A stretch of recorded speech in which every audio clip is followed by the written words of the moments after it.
This week we're talking about communication theory a little bit, types of visuals and how we communicate with them, and then the works every time layout from Wisney.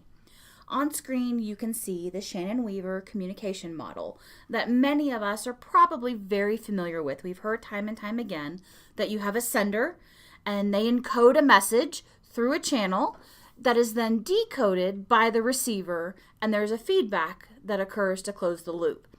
Oftentimes, or sometimes I should say, in that channel we can experience noise. What that noise looks like can be anything from a distortion because of the physical medium. Perhaps there were buffering issues, let's say if we were talking about video or audio that's being transmitted online.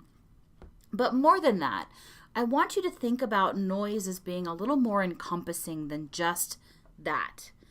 Think about how culture and perspective create a filter or noise in the channel. How does that change the way a message is viewed or received? Or even, how does that change how the message is sent?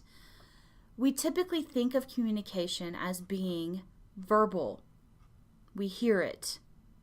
Sometimes we see it and hear it. We don't always think about just seeing it without the other piece, the audio piece. But think about what colors mean in different contexts. Think about what kinds of noise are out there. So that's what I want you to have in your mind as you're working through this week's reading and activities. With that in mind, let's take a look at our checklist.